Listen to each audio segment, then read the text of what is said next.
Welcome to my mommy's podcast. This podcast is brought to you by BLDG Active Skin Repair Products. From diaper rash to knee scrapes and sunburns, with families, there's always something skin-related going on. And Active Skin Repair has a unique solution. They harness the power of the human body by replicating the same molecule your white blood cells produce to create a natural antimicrobial. This fights off foreign organisms like bacteria, fungi, and viruses and helps support your body's natural healing process of soothing skin irritations. I'm a big fan of anything that works with the body's natural processes, and this is the most natural one I have found. It's an all-in-one 3-ounce solution that you can use in place of all kinds of toxic first aid and sanitizing products like Neosporin, peroxide, and alcohol. And in addition, unlike other plant-based balms, Active Skin Repair's hero ingredient, HOCI, is backed by years of scientific and clinical research using the same FDA-cleared medical-grade molecule used in hospitals worldwide. They produce theirs in California in an ISO-certified clean room using a proprietary formulation to make sure that you get the highest grade product available.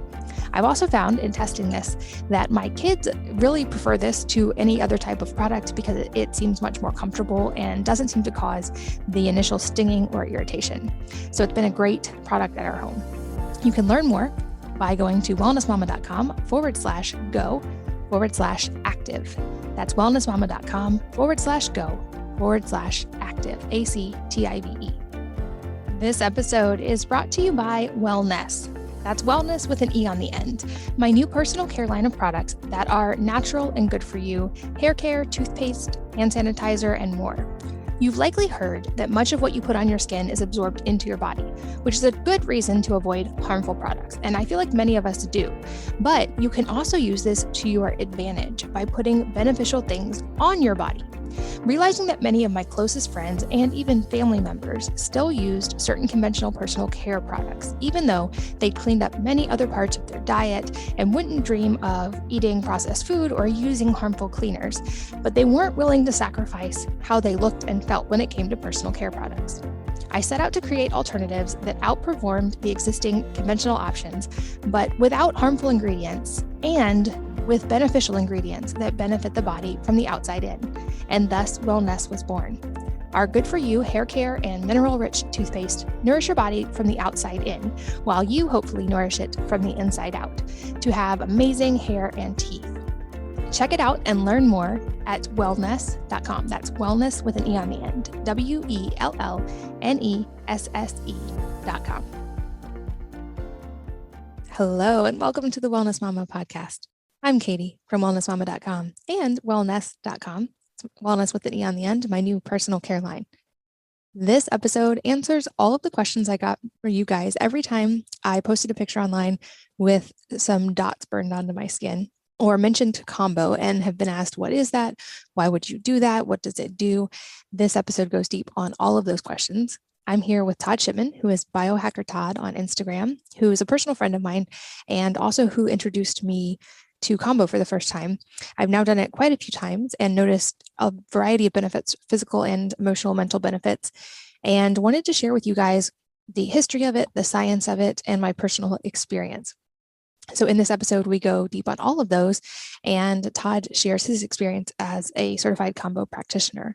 We also talk about where you can find this and learn more, and also who should not do it. So very fact-packed episode. I know that you will learn a lot, and let's join Todd. Todd, welcome to the podcast. Thank you, Katie. This is a long overdue one. We've been trying to record this one for a long time, since I first did Kambo. And I know every time I post a picture on Instagram with random dots on my skin or mention Kambo, I get dozens and dozens of people saying, what is that? What does it do? So to start broad, explain to everybody listening what Kambo is. So Kambo is the secretion from an Amazonian frog that we call Kambo. Its scientific name would be Philomeduso bicolor, which is like plant guardian. And what the frog does is it releases the secretion as a defense mechanism for any snake or anything that is up in the trees with it. And if any animal will eat the frog, it'll kill it. Now, the secretion has hundreds of bioactive peptides, meaning that it's actually beneficial for mammals. So for us, when we put it on us, we actually get beneficial response to it. And okay, so you mentioned the word peptides, and I'm so glad we get to finally talk about peptides because I've only briefly touched on them, and there's certainly a lot of different ones. Right now, I've heard of people using certain peptides, injecting them for very specific purposes. I feel like there's a lot more mainstream understanding of what peptides are. Essentially, they're just chains of amino acids, from what I understand. So this can be like, it's a pretty broad term. And you mentioned in Kambo, there's literally hundreds of them in these frogs, and that's part of their protective mechanism. So what are some of the things, like how do peptides work in the body, or what are some of the peptides that are interacting with the body? Yeah, so you kind of hit that on there. Is there's tons and tons of different types of peptides for different reasons, and bioactive meaning that it really works in harmony with our body and has beneficial responses. So it's basically they're the short chain of amino acids, like the building block of proteins. So it just works in harmony with our body, and it really depends on your goal. So you have which most people know about would be like collagen peptides. Now, those are considered bioactive. People use them for anti-aging, for better skin elasticity. People use peptides for different things like healing ligaments, ulcers, weight loss. I mean, cool things like making yourself tan, growing your hair, putting color back in your hair. The ones that are in Kambo are more on a medical level. You have different ones. You have like neuropeptides, and these are peptides that actually can cross the blood-brain barrier, which is one thing that makes them so impactful. And then you have different ones for like gastrointestinal peptides.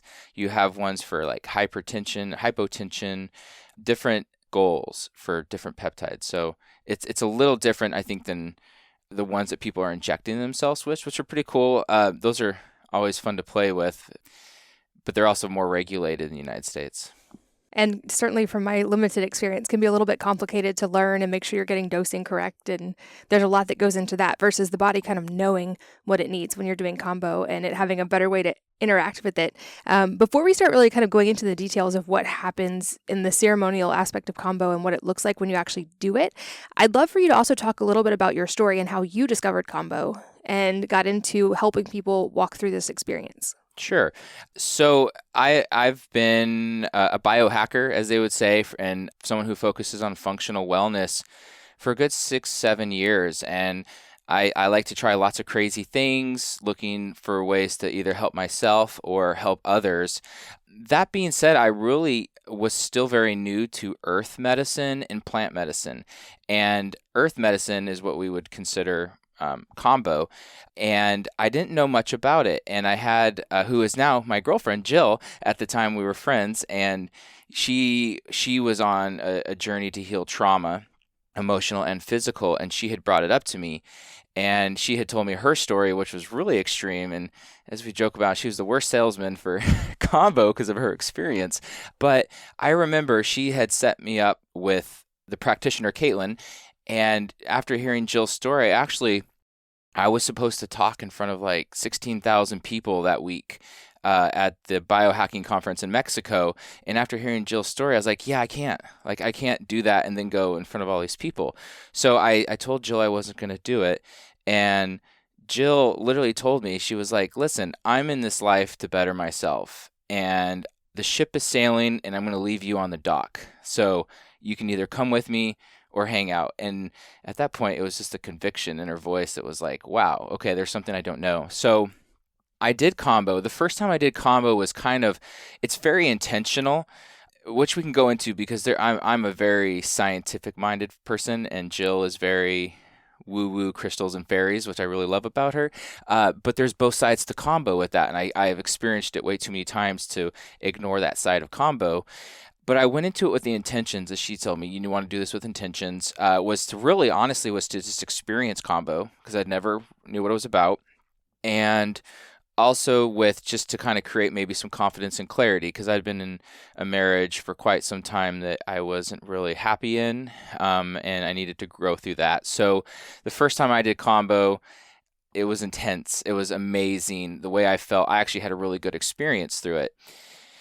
And it just was like, I'll fast forward through through the actual experience, but like I came out of it with so much clarity and so much confidence, and I just noticed my senses were so heightened. I was like, man, these carrots have never looked so orange, and the sky hasn't been so blue. And it really intrigued me enough to continue trying it. And when I started learning the deeper parts of Kambo and what other people were doing it for, that's when I was just like, wow, there's really something to this. And I've always been searching for that, kind of the golden token on health. And while it's still really not in existence, I truly believe Kambo, from the hundreds of people that I've been able to serve Kambo and the extra hundreds and hundreds that I've heard about, like, it's fascinating, full spectrum of what this can do for people, whether all the benefits on it are just endless. Yeah, we're going to go deeper on that. I just also want to call out a few things. Like you mentioned, you've been a biohacker and tried some extreme things. I just want to talk about some of the cool ones. Like I've heard you talk about running literally hundreds of miles in like the desert, or training for hours and hours in a sauna. Like you do things I can't even fathom. And you have been who I've done Kambo with now multiple times, probably like 7 or 8, maybe even more, I guess, at this point. A lot more, I feel. Probably so, especially the triple ones. And I first heard about it actually years ago through a friend who had an inoperable brain tumor that wasn't malignant, but they couldn't really do anything for it. And you mentioned that peptides can cross the blood-brain barrier. And so she was using it at the time to help with the inflammation related to that. And it was really helpful for her. And I remember years ago her talking about, yeah, you do this thing and then you throw up violently and then this whole thing. And I've always been the weird one of like, I want to try that. And I feel like that's been a funny thing to see even in our local area and in friends groups. Like, your people when they're like, yeah, frog venom and throwing up. Cool. Yeah, I'm in. But let's walk people through the practicality a little bit of what happens when you actually do Kambo. So you mentioned that it's these secretions that are coming from this frog. Mm-hmm.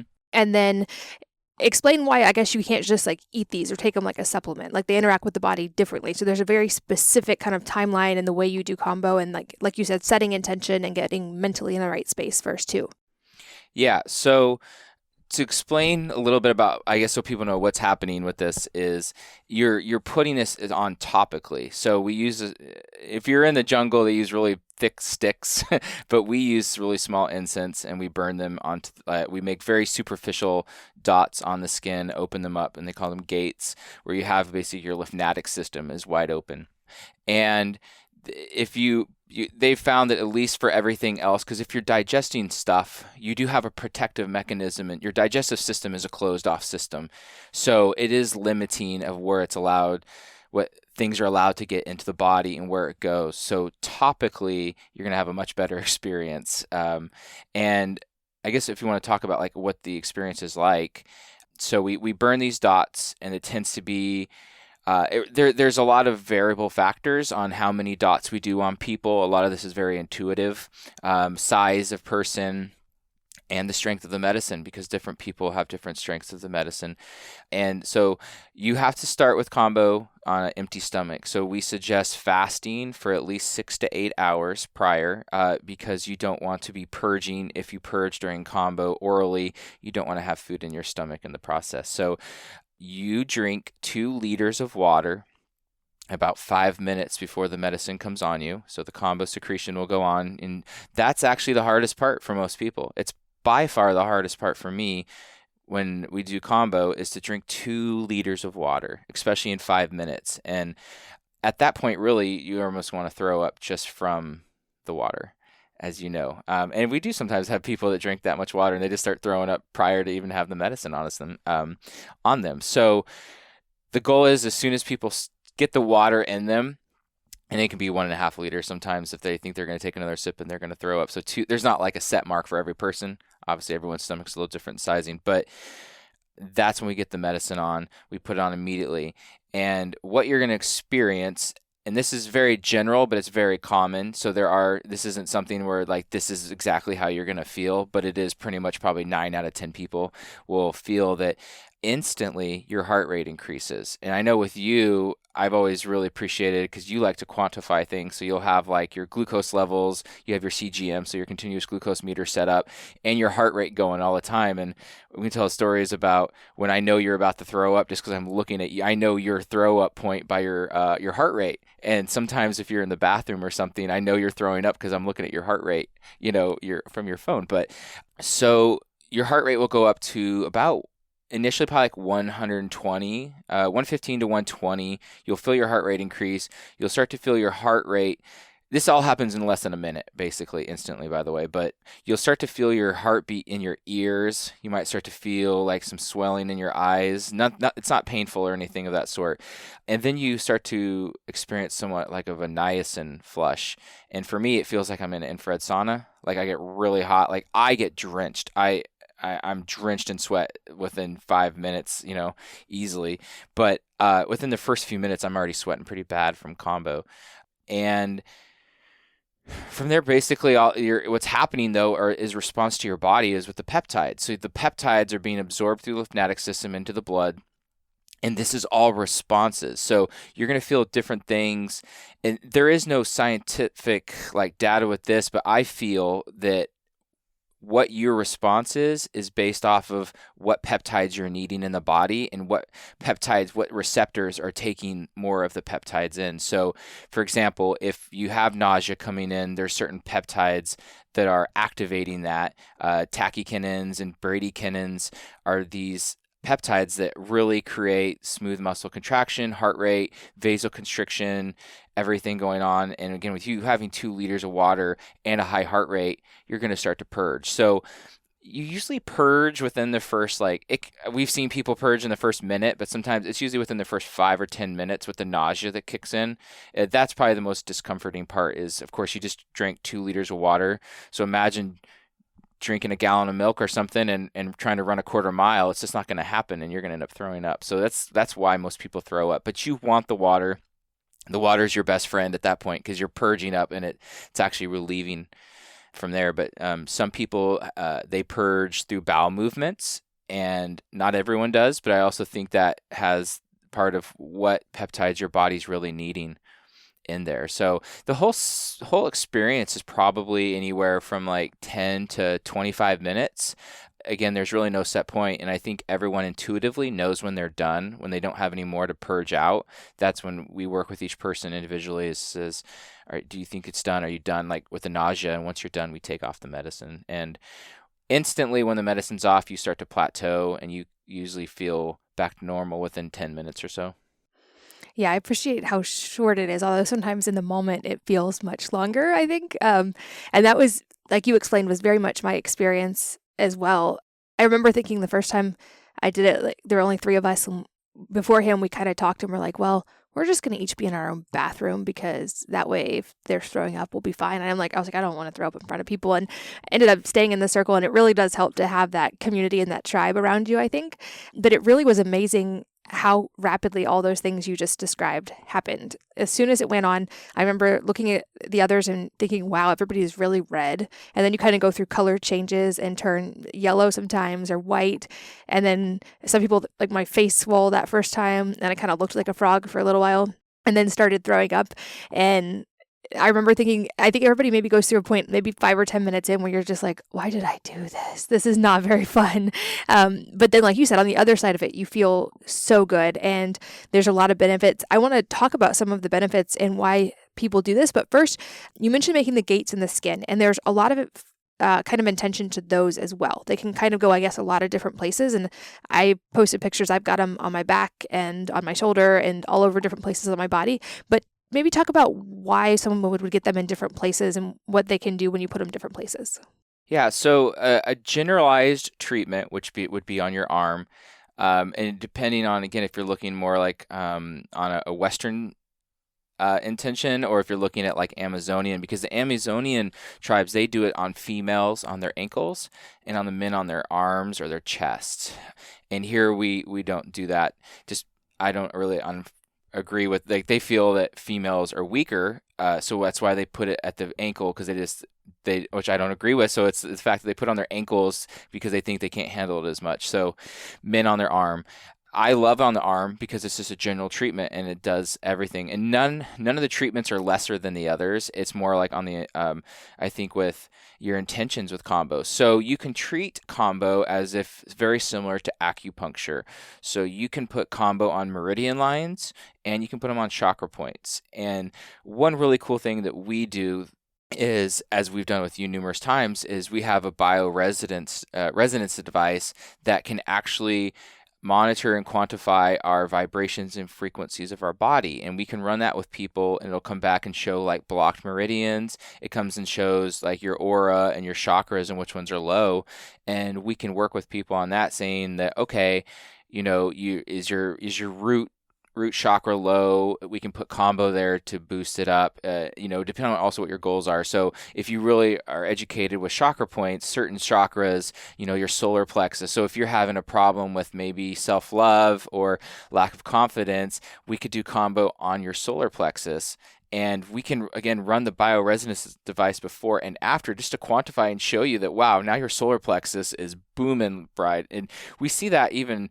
We see the difference in people. Everyone we've done Kambo on, we're always in communication with because it's so powerful, and we get to see all the changes and adjustments in their life. And we know when they do their heart chakra, which is my favorite to do for moms, because moms are just you guys. You're known that you give, and then you give more, and you never receive. And I always find with the heart chakra, it's so powerful for the love and opening with that I see.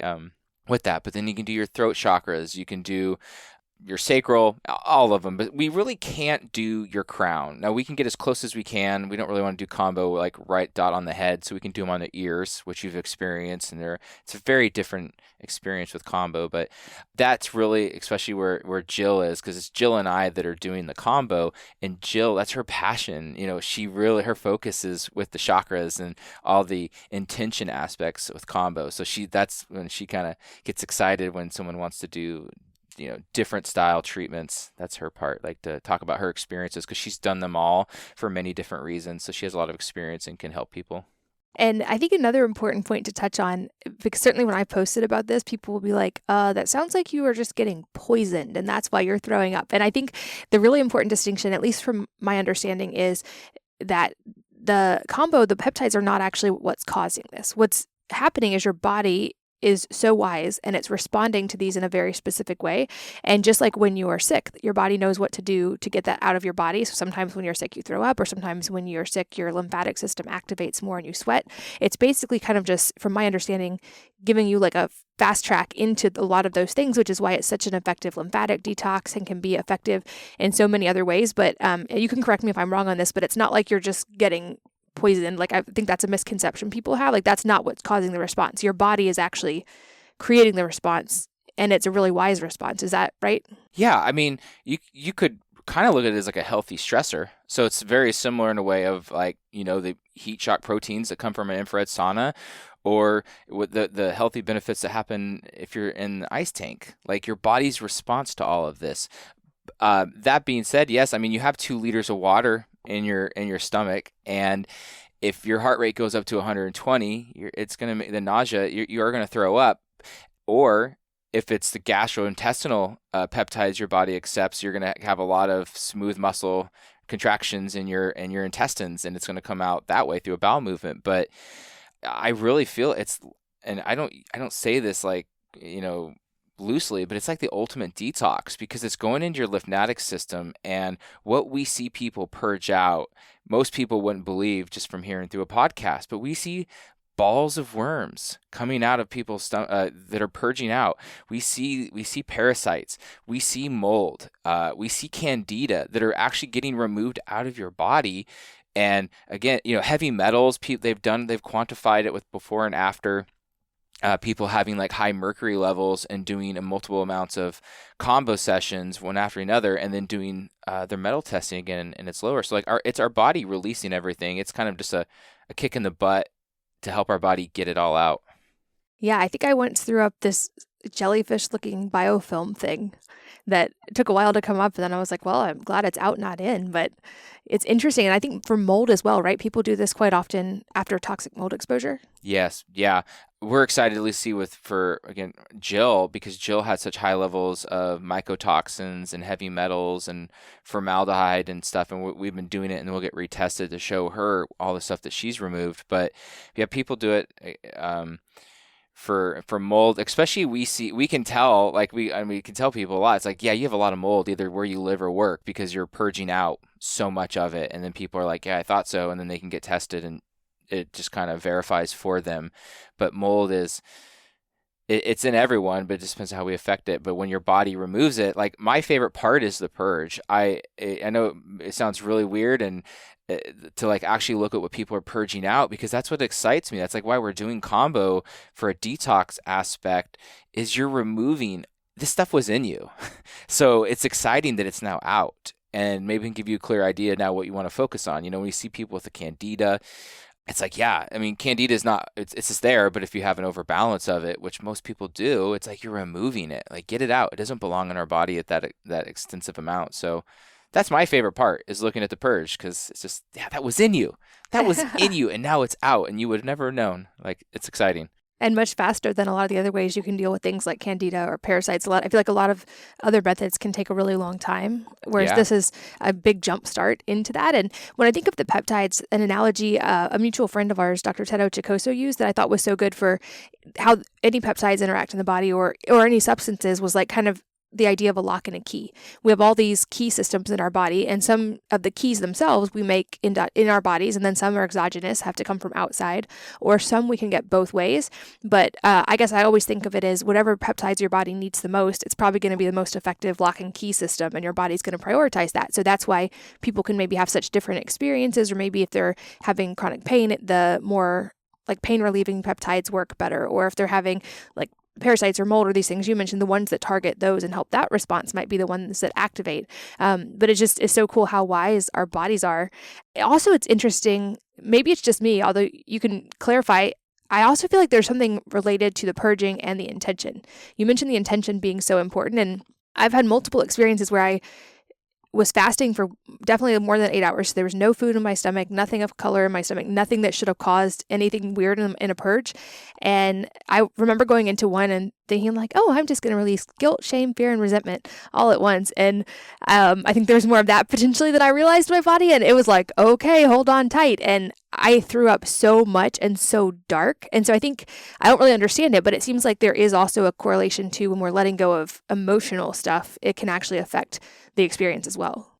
Yes. So two things. I just want to talk about the lock and key, because I think that's one of the incredible things about that's just the bioactive peptides, because there's one specific peptide and it's dermorphin, and it's 4,000 times stronger than morphine without the opioid effects. So you're going to get the pain relief because it's lock and key. Like your body, your receptors only take what it needs. And that's awesome. So unlike if you were to swallow a pill of morphine, your receptors stay open the entire time, whether it's way too much, which it usually is. So that's why you get the horrible opioid effects. But going back just really fast with the lock and key, I agree. It's like when things just are in harmony with our body, it just works kind of like, okay, this is all I need. Goodbye. Thank you. This is what we need to function, as opposed to staying open and getting too much.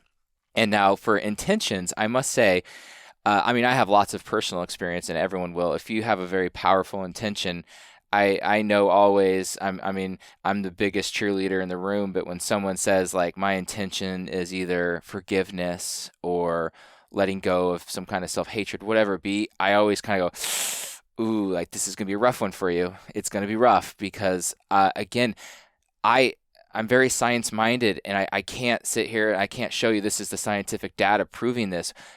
But we've done this hundreds and hundreds of times where you just can't ignore it. You can't ignore the fact and the power of intention with these things. And it really is. I have my own where when I was trying to, I have no problem purging. And when I had a very specific intention that I needed to release something out of my life, that's when I did my 3x3, which was 3 combo sessions in 3 hours is the time frame. I did mine 3 in pretty much an hour, because I couldn't purge. So I did my first 3. I did my first combo, and it was like, I don't know, 15 dots or something, and I just couldn't purge. And all I had in my mind was releasing what needed to be released, and it wouldn't release, and it wouldn't release. And after about 25 minutes, I did force myself, so which is not ideal at the very beginning. Only at the end do you want to actually force yourself to purge by maybe sticking your finger in your throat. And then I released it. And normally they'll give you 40 minutes to recover. And I was like, no, we got to do this again because it's right there. I can't remove it. And I did it again, and it just would not leave. I mean, I'm sitting there dry heaving. I wanted everything to get this out, but it wouldn't remove, like, because that intention, that power had such a stronghold on me. But when I released it on my third one, it was like a bowling ball came out. It really did. And it was like like my life's changed from that, for sure. Like that's where I am now and who I'm with right now because of that. And I was trying to remove this other thing in my life that wasn't serving me. And And again, just with anyone doing intentions, there is a relationship there. I mean, it's way too obvious. But I just don't have that like data. And you mentioned that this originally came from kind of the Amazonian region.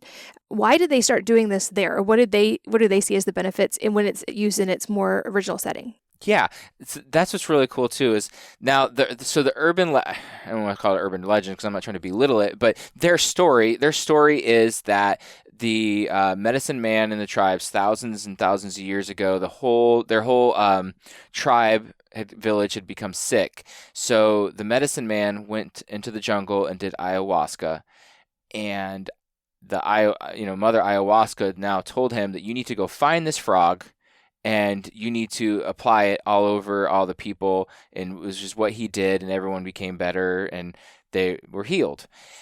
That is the story. To be clear, it actually was never brought out of the jungle until 1980 something, maybe 86, with Peter Gorman, who has a book called Sapo in My Soul.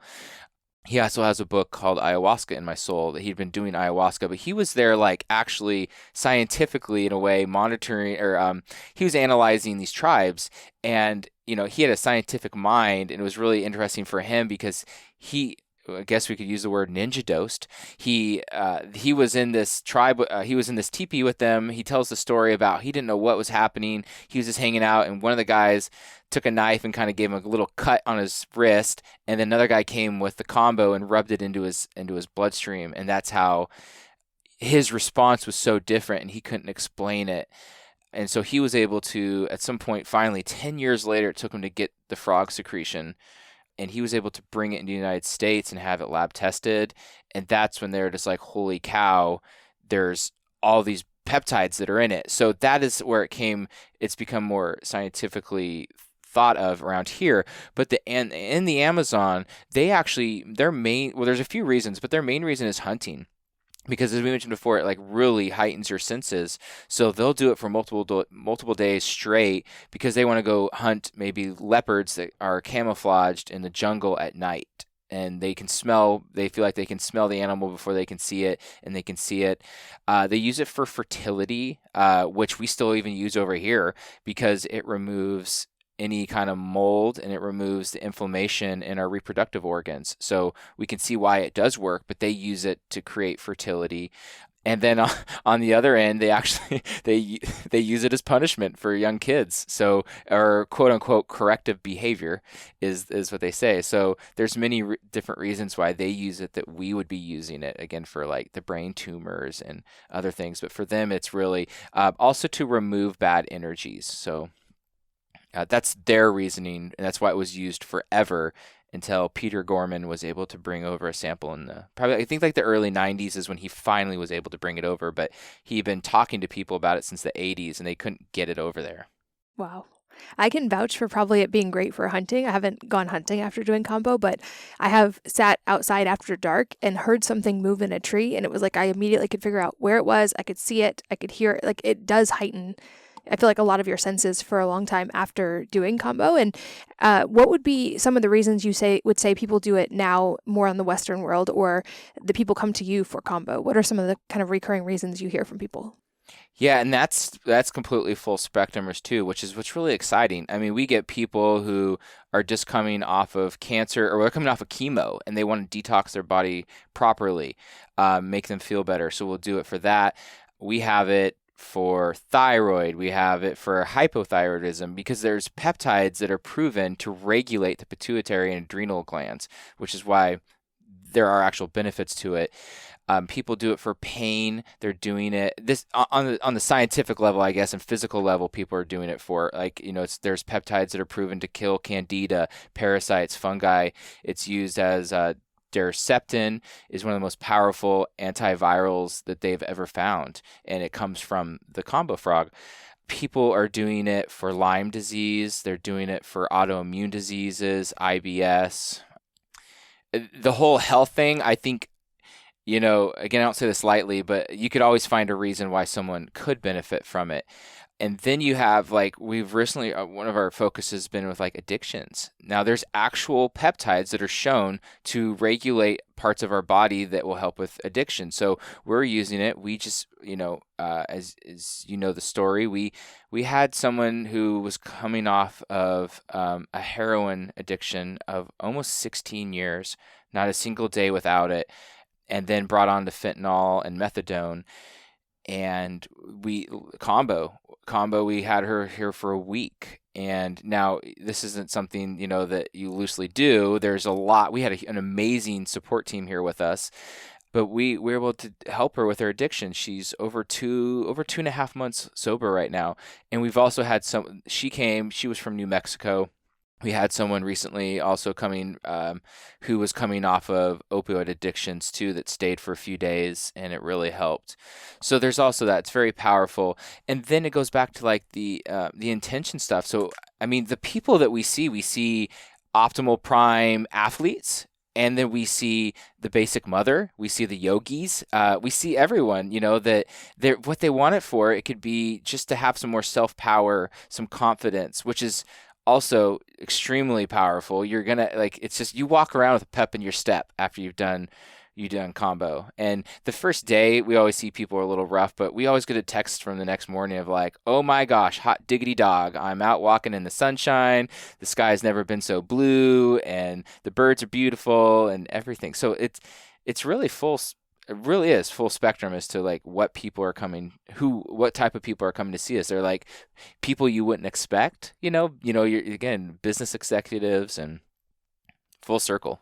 And I think another important point to highlight is maybe the reason this is such an effective detox is that it's working with the body's natural detox pathways. I see a lot of things marketed as detox or cleanses, and some of them I feel are actually dangerous or not supportive because they can overload the body's system. But I feel like just how maybe an infrared sauna would be, or fasting, this very much works with the body's detox pathways that already exist and just supports them or speeds up the process, versus it's not doing something unnatural. It's kind of just activating the body's natural responses. Is that right?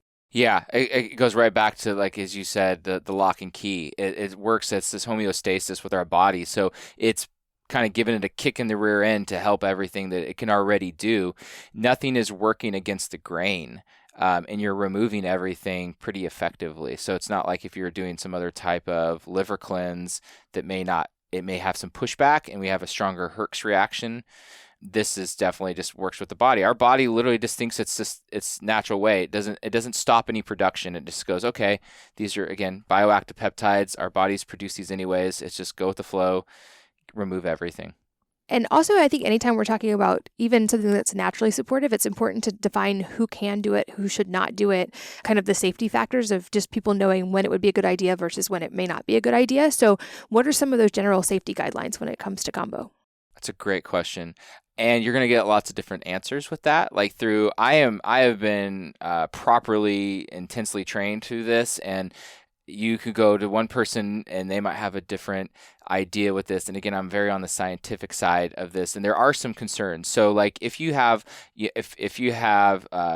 lots of seizures, you want to be with someone who is comfortable, a practitioner who is trained and comfortable with you doing seizures, because if there is just a chance that you have a seizure while doing Kambo, because it can activate, again, other things happening, the person might not be able to know what to do with you, is put you on your side, because otherwise you're throwing up and you're backwards just like anything else. If you had brain aneurysms, that would be a concern for me. The bottom line really is if you are medically cleared to be able to do a 20 to 25 minute high intensity cardiovascular workout, Kambo in general would be safe for you. There's such little small things, if you've been taking certain other types of medications, most of the time you just need to stop them for the day. But there are other really, like if you are on, which is actually kind of rare, but if you're actually on blood pressure medication, especially if you're on low blood pressure medication, or if you're on high blood pressure medication, it drops your blood pressure so low. And then if you do Kambo, which you can have an initial additional blood pressure low, it'll really make you pass out, which people pass out anyways, only for a few seconds and they come back. But if you have any concerns, that's who you'd want to speak with your practitioner and see what they're actually comfortable with, because people have been trained, and it's very important that you go to a actual certified and trained practitioner, because there's a completely different standard and level of education and experience of what they have. And if I'll just kind of put the caveat, if you go on and Google Kambo right now, you're going to probably see quite a few disastrous stories, and they've all been with uncertified practitioners, and mostly it's because they drank too much water and they get hyponatremia. And that's the danger. That's the danger with Kambo, is drinking way too much water and getting out your electrolyte balance. But there's, in general though, I've really never had to say no to anyone, because again, I feel comfortable with what they've told me, what's going on. And in the hundreds and hundreds of people, I've never really had any bad experiences. And then for a lot of the moms listening, the one I know instance when it's not allowed at all is when you're pregnant or there's a chance you're pregnant. Thank you. Yeah, I forgot that part. But yeah, so you do not want to do it when pregnant, basically because it can induce labor. Because of all the smooth muscle contractions and everything that are happening, they say that that's definitely not, that's ideal you don't want to do it at any point during. And then probably it's maybe after breastfeeding too, because you may get, there is no like, hey, this happened before, but their concerns theoretically would be is that it could get into the breast milk. Like it can mobilize too many toxins and then transfer to baby, basically? Yeah. Okay. Yeah. So that's a theoretical concern that I would align with, but there's no science behind that, but I would agree. Okay. This podcast is brought to you by BLDG Active Skin Repair Products. From diaper rash to knee scrapes and sunburns, with families, there's always something skin-related going on. And Active Skin Repair has a unique solution. They harness the power of the human body by replicating the same molecule your white blood cells produce to create a natural antimicrobial. This fights off foreign organisms like bacteria, fungi, and viruses, and helps support your body's natural healing process of soothing skin irritations. I'm a big fan of anything that works with the body's natural processes, and this is the most natural one I've found. It's an all-in-one 3-ounce solution that you can use in place of all kinds of toxic first aid and sanitizing products like Neosporin, peroxide, and alcohol. And in addition, unlike other plant-based balms, Active Skin Repair's hero ingredient, HOCI, is backed by years of scientific and clinical research using the same FDA-cleared medical-grade molecule used in hospitals worldwide. They produce theirs in California in an ISO-certified clean room using a proprietary formulation to make sure that you get the highest grade product available. I've also found in testing this that my kids really prefer this to any other type of product because it seems much more comfortable and doesn't seem to cause the initial stinging or irritation. So it's been a great product at our home. You can learn more by going to wellnessmama.com/go/active. That's wellnessmama.com/go/active, ACTIVE. This episode is brought to you by Wellness. That's wellness with an E on the end. My new personal care line of products that are natural and good for you: hair care, toothpaste, hand sanitizer, and more. You've likely heard that much of what you put on your skin is absorbed into your body, which is a good reason to avoid harmful products, and I feel like many of us do. But you can also use this to your advantage by putting beneficial things on your body. Realizing that many of my closest friends and even family members still used certain conventional personal care products, even though they'd cleaned up many other parts of their diet and wouldn't dream of eating processed food or using harmful cleaners, but they weren't willing to sacrifice how they looked and felt when it came to personal care products.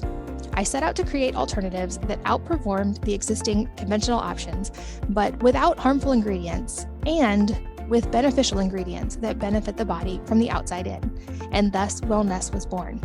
Our good-for-you hair care and mineral-rich toothpaste nourish your body from the outside in, while you hopefully nourish it from the inside out to have amazing hair and teeth. Check it out and learn more at wellness.com. That's wellness with an E on the end. WELLNESSE.com. I know another question we're probably going to get if we don't address it is, how do they get these secretions from the frog, and does it hurt the frog? Are there any kind of concerns for the frog in this? Absolutely. Yeah, and that's a great question, and that's a very great concern to have. I get my Kambo directly from a gentleman who harvests it himself. He's from the Amazon, and then a few times a year he will come out into Florida, and I that's who I now purchase mine from, and he videotapes it. So for me, I'm very clear. I'm very aware of where my Kambo comes from and how it is sustainably harvested with love. And it's such a cool video to watch when he does these in the middle of the night. And you have to do it at night because the frog is nocturnal. The concern really is, and again, it's a very justified concern, is, are they harming the animal? Are they abusing the frog? Are they stressing it out? Because of course, it's a stress response from the frog.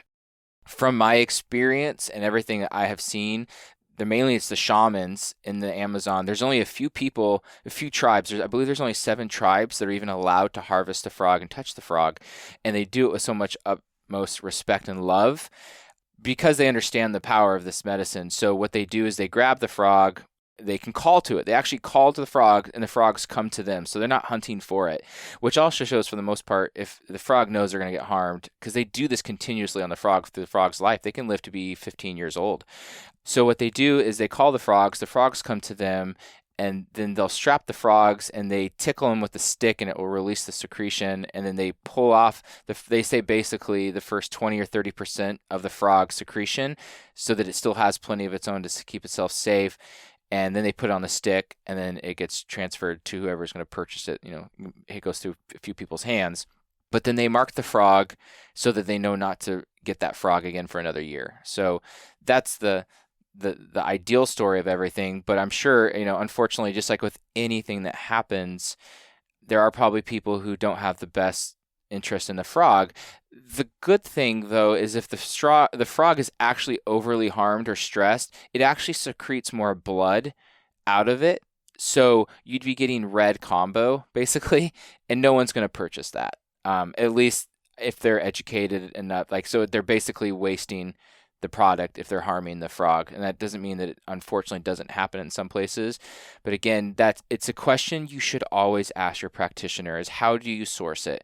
Because hopefully they're not buying it just online somewhere randomly. If you are a certified practitioner, you have a direct connection that is given to you to who that you can purchase your Kambo sticks from, and which those are really good because those are monitored, and those are, people know exactly where they're coming from, and they've been using them for forever. But I personally choose a gentleman who I've followed on Instagram for quite some time, and get to watch how he does everything, and he's a great educator, and I love the stuff he does. So I buy it from him because I get to watch the videos of how when he's harvesting it. And also, I think it's important to note that they only make this in the wild, right? From what you told me. So they could not be raised in captivity in bad conditions and used to harvest, because they wouldn't be making the same secretions. Is that right? Correct. So the pharmaceutical companies have tried to hop in on this because, again, there's so many peptides for pain, like we said, in dermaceptin, the antiviral. And I believe there's over 70 patents that they've tried to create with the Kambo peptides.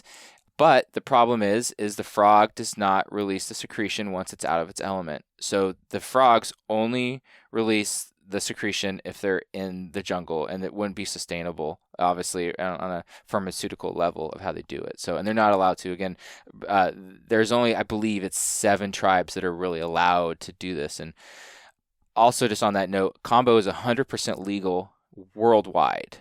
There's nothing weird, there's nothing anywhere you can have it with you. There's nothing about having it shipped to you or using it, because it's not a psychedelic. There's no mind-altering aspects to it. So worldwide, Kambo is legal.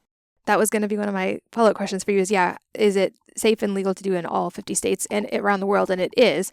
But to your point, make sure you know your practitioner or quiz them very well, and you can check on things like the sourcing and their training. Those would all be important things. Just like with our food supply, we want to know where it comes from and make sure animals weren't treated these are all concerns I would have with food. So to me, this is just a continuation of making sure that anything that goes in your body is sourced well. Another thing that you do during the Kambo ceremony that I wanted to make sure we touched on briefly is the eye drops sometimes after the ceremony, which I know are optional before we start talking about them. And I will describe it as a little bit of a feeling of maybe like a blowtorch through the eyeballs and into the brain for a minute. I might not be the best salesperson for that, but explain what the point of the drops is.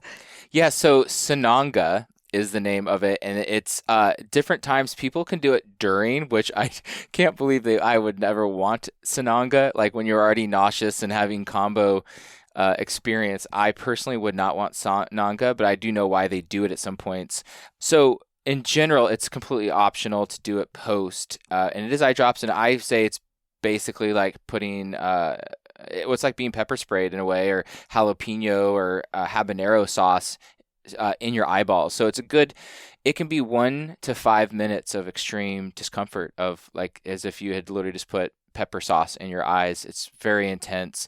I always work with people with breath work, and it helps them. It definitely doesn't make it sunshine and rainbows, but it really helps. And so it comes from the ibogaine plant, and it has tons of benefits for antimicrobial, antibacterial, so it cleans out your eyes and it helps with inflammation in the eyeballs. We see it over and over again where people like have major vision issues, and not like long-term results, but it helps them. We've had people who are in their mid-50s who haven't been able to drive at night without glasses, and now can, because they can see better after using Sananga. And we have someone who hasn't been able to, a mutual friend of ours who can't read text messages, and after doing Kambo and then some Sananga, they're able to read their text messages, and that's super powerful. And again, there's no science, really deep science, but it's like you can't ignore that. Now, it's also a great opportunity. I see it where I have never used it during a ceremony. I've used it after. If someone can't purge, it tends to be because they're an extreme controller too, so they don't want to throw up subconsciously. But when you give them Sananga, their body gets so distracted by the Sananga that they finally are able to release what they were holding on to. So we've done Sananga, and then people are they go into these deep emotional releases, and they're crying, and it's not from the pain. That's over. It's finally they're allowing their body to release it. And on that point, really fast, because I did miss this, but I think one of the most powerful things of Kambo is that it's a forced catharticism. So it forces you, when we're going into why it's really good for traumas, is it really helps you physically release trauma. It gives you that physical response you'd have of like a really hard cry, and finally can release it. Even if you have an emotional release already of something that's happened that you've forgiven, your body still holds on to those traumas. And I feel that Kambo is very powerful with that releasing. Kind of going with the Sananga at the end. If someone doesn't throw up, we can give them Sananga, and they have a better chance of releasing it because they're not so focused on not purging.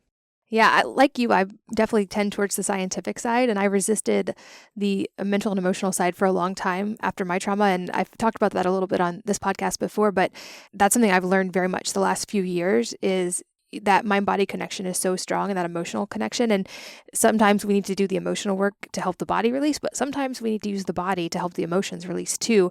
And that was the key I had ignored for a long time, was the kind of somatic aspect of that. And through different kinds of body work, through things like Kambo, I feel like I was able to almost like mobilize the places my body had stored trauma and then actually process them emotionally. Whereas I couldn't even like kind of get to them. Like to your point, I was holding on to those things until my body knew how to let go. Yeah. And so it's like a both and, not an either or. The Psychedelics Times wrote an article about Kambo and about the power of using it for grief, and a death of a loved one, or after an intense, long relationship, if you've gotten out of that, whether it's a friendship or a romantic relationship, and using it. And it's all because of forced catharticism and the power of releasing it. It's amazing. Yeah, I definitely have personally felt it. And just a funny story related to Sananga. The first time I did Kambo, I saw a friend do Sananga, and I knew how strong his pain tolerance was. And then when you were like, do you want to do it? I was like, nope, I'm good. I don't think I want to do that. And then I felt bad because I didn't try it. And so a few days later when you were around, I was like, okay, I'll just do Sananga by itself. And it was in my backyard. I think most of the kids in the neighborhood were there, and I screamed a bad word very loudly, unintentionally, when it hit my eyes, and felt really bad. Had to apologize to the kids. But it's definitely an uncomfortable experience, but it was amazing after, both how vivid I saw everything and also how vivid people's eyes look externally after Sananga. It's almost like I feel like putting a Photoshop filter on your eyes for a few weeks. They're just so bright and vivid. And that makes sense when you talk about how it kind of cleans the eye and helps the eye to work better, basically. My eye colors have changed entirely. So, which we've seen through a few of the people here in the circle, but my eyes were brown. My license, or my driver's license, says brown eyes. And if you look at them now, you're like, no, they're green, Todd. That's silly. Like from brown to green, very, very obvious too, which is so, and that I think has a lot to do with maybe some detoxing from Kambo and the Sananga. Like, again, that's not something I know a lot about, but I've read a lot about eye color, and if you have different things, can also be heavy metals or anything that's being held in our eye. But I don't know any science behind that. But my eyes have completely changed from dark brown to a nice green. So interesting. Well, and I'm guessing there's a lot of people listening now who are wondering, okay, how can I try this now that I've, for some reason, am compelled to do this thing that's going to make me throw up and burn my eyeballs? How do I do it? And like you pointed out, it's obviously very important to know who you're doing it with and make sure the sourcing is good, make sure the practitioner knows what they're doing. For you personally, if people wanted to reach out, how can they find out more or try Kambo? Yeah. So for sure, make sure that you find a trained, certified practitioner. There's no question about that. Please don't ever, it's not going to be way cheaper to go another route, and it's not worth it just because the education and the actual depths of safety that are trained through it is not comparable. So my website is sunpiperwellness.com. So SUN, like the sun, and then Piper, PIPER, wellness.com.